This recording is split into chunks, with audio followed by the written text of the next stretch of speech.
안녕하세요. 자기계발 및 마음건강 지킴이 에렌입니다. 관계 스토리 8번째 관계의 단계입니다.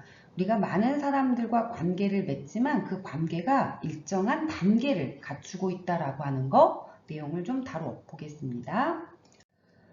관계라는 용어에 1인 관계는 공식적으로는 존재하지는 않습니다. 그런데 이제 심리적으로 존재합니다. 1인 관계가 뭐야? 최소한 관계를 맺으려면 나와 너라고 하는 2인 관계부터 관계일 건데, 자, 1인 관계는 바로 무엇을 의미하느냐면 내가 나와의 관계라고 볼 수가 있습니다. 내가 나랑 관계를 맺는다? 되게 추상적이긴 한데 구체적으로 뭘 의미하느냐? 내가 나하고 잘 지내는 것도 굉장히 중요합니다. 근데 잘 지낸다라고 하는 게 나의 외적인 모습, 나의 안의 모습이 있고 나의 밖의 모습이 있습니다. 다른 사람한테 보여지는 모습, 사회적으로 연출되는 모습들이 있을 겁니다. 그럼 이 안과 밖이 어느 정도는 좀 일치가 되어 있을 때 내가 나랑 잘 지낸다 라고 하는 걸로 표현합니다. 나의 안하고 나의 밖이 너무 상이하게 되면 당연히 내가 공통성이 없다 보니까 사이좋게 지내는 게 어려울 수밖에 없습니다. 잘 지내는 게.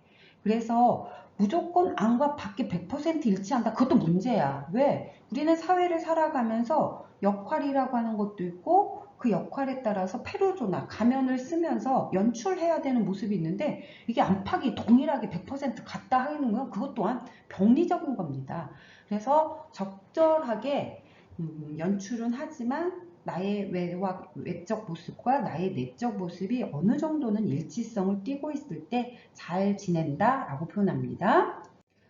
자, 이제 공식적으로 관계하면은 2인관계, 2인관계 한 사람 붙으면 3인, 또 한 사람 붙으면 4인관계. 그래서 4인관계 이상부터 뭐 우리가 이제 다인관계라고 표현하는데 여러분들이 한번 주변에 있는 사람들하고 관계를 맺고 있을 때 한번 들여다 보시기 바랍니다.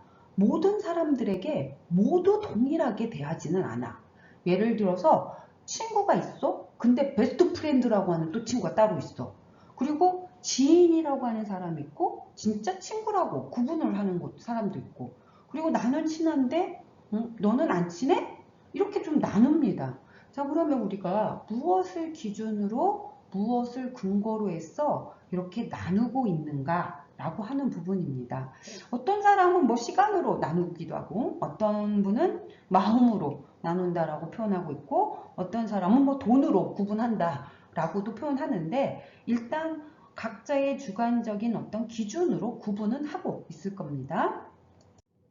근데 이제 시간이 되었든 마음이 되었든 돈에 되었든 그런 기준들은 가지고 있는데 관계를 맺고 있는 대상을 이렇게 구분하는 게 맞아요? 어떻게 사람을 구분해서 다르게 대할 수가 있어요? 그냥 사람이면 다 똑같은 사람이지 똑같이 동일하게 대하면 되는 거 아니야? 라고 이렇게 반박할 수도 있지만 우리가 관계를 맺을 때는 상처받고 아프고 속상하기보다는 그 사람과의 관계를 통해서 불쾌함보다는 유쾌하고 채워지고 성장하고 이런 것들이 좀 있어야 관계를 만드는 것도 중요하지만 관계를 유지해 나갈 수 있을 겁니다. 그러기 위해서 관계를 맺고 있는 대상을 좀 구분을 하는 게 필요하다 말씀을 드리고 싶습니다. 가장 많이 이제 관계를 맺고 있는 대상은 바로 이제 인사만 나누는 대상들일 겁니다. 그리고 조금 더 들어가면 사실과 정보, 객관적인 팩트들 그런 것들을 좀 공유하는 대상들이 있을 것이고 좀 더 들어가서 나의 생각과 나의 의견과 나의 관점을 공유하는 대상들이 있을 것이고 좀 더 들어가면은 나의 느낌을 나누는 대상이 있을 것이고 그리고 가장 심층적인 부분에서는 나의 모든 것을 있는 그대로 인정해주고 공감해주는 그런 대상으로 나누어 볼 수 있을 겁니다. 인사만 나누는 대상이 아마 지구에 이제 한 80억 이상에 살고 있다면 대개 이 80억의 모든 사람들하고 하는 대상입니다. 의미 없는 대상이기 때문에 시간을 그렇게 많이 쓸 필요가 없고 그리고 너무 진지하고 심각한 얘기도 굳이 할 필요가 없습니다. 그냥 상투적인 이야기만 나누는 대상으로 접근을 하시면 되겠습니다. 그래서 식사하셨어요? 라고 물어보는 이런 일상적인 말에 네, 식사했습니다. 그냥 일상적으로 이렇게 대답을 하시면 되겠습니다. 안녕하세요. 마음 건강 지킴이 LN입니다. 라고 하면은 상대방도 안녕하세요. 자기계발 지킴이 LN입니다. 이처럼 그냥 일상적으로 건넨 말에 일상적으로 응답하는 방식으로 이루어지는 대상들입니다. 다만 그런데 이렇게 일상적으로 건네는 말에 비일상적으로 응답을 하면 관계를 단절한다라고 하는 의미입니다.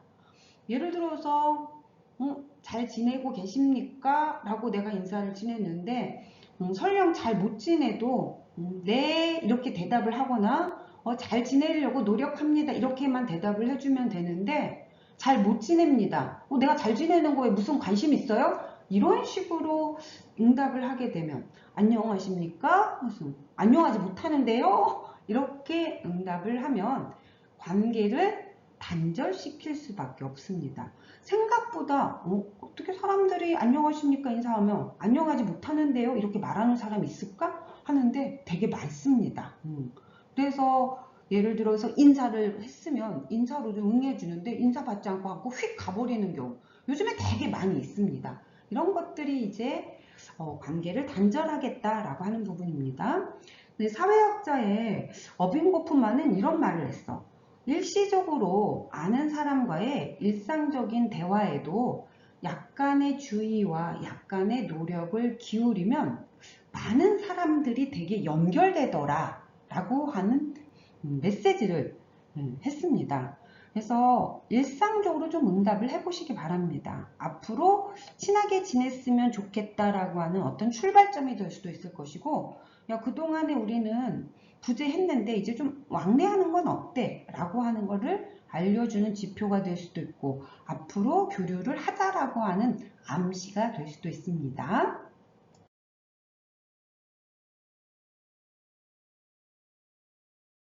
자, 그런 다음에 이제 저 사람하고 시간을 내서 잠깐 얘기를 더 해보면 좋겠다 라고 할 때부터는 이제 내가 등장을 합니다. 그러니까 나의 이제 주관적인 것들이 노출되기 시작하는 거야. 이게 주관적이라는 말은 나의 자아라고 볼 수가 있을 겁니다. 나의 자아가 노출이 되는 거기 때문에 그만큼 위험 부담이 생기는 대상입니다. 그래서 말을 할 때 나는 내 것의 일부를 노출을 하면서 상대방의 태도와 상대방의 표정과 상대방의 언어를 관찰을 합니다. 어휘를. 그래서 상대방이 좋은 태도, 내가 원하는 태도, 표정 이런 것들로 접근을 하면 나의 자존감이 뿡 하고 업 되는 경우가 됩니다. 근데 내가 나의 어떤 주관적인 것들을 일부 노출했는데 상대방의 태도가 매드야 하게 되면 내 자존감이 다운이 됩니다. 보통 우리가 이제 아이들 보면 이거를 본능적으로 알아. 그래서 어떤 얘기를 하고자 할 때 근데요 있잖아요 이런 말을 던질 때는 내가 그 상대방에게 말하고 있을 때 상대방으로부터 거부하지 않고 좀 집중할 수 있도록 만들기 위해서 붙이는 단서입니다. 그리고 이제 이러한 대상과 관계를 맺고 이야기를 나눈 다음에 헤어진 뒤에 유쾌함과 불쾌함이라고 하는 감정이 만들어집니다. 오늘 그 사람 만나고 와서 너무 즐거웠어. 기분이 좋았어. 오늘 그 사람 괜히 만났어. 얘기하기 싫어 이제. 이런 감정들이 만들어지는 게 바로 생각의 대상이라고 볼 수가 있습니다. 자, 네 번째 단계는 이제 느낌 대상입니다. 이제 생각보다 좀 더 주관적인 겁니다. 우리가 이제 일상적으로 업무적으로는 인사를 나누거나 사실을 나누거나 생각을 나누는 이런 대상들이 많다면 이제 좀 더 친밀한 관계에 들어갔다라고 하는 게 바로 느낌을 나누는 대상이라고 볼 수가 있습니다.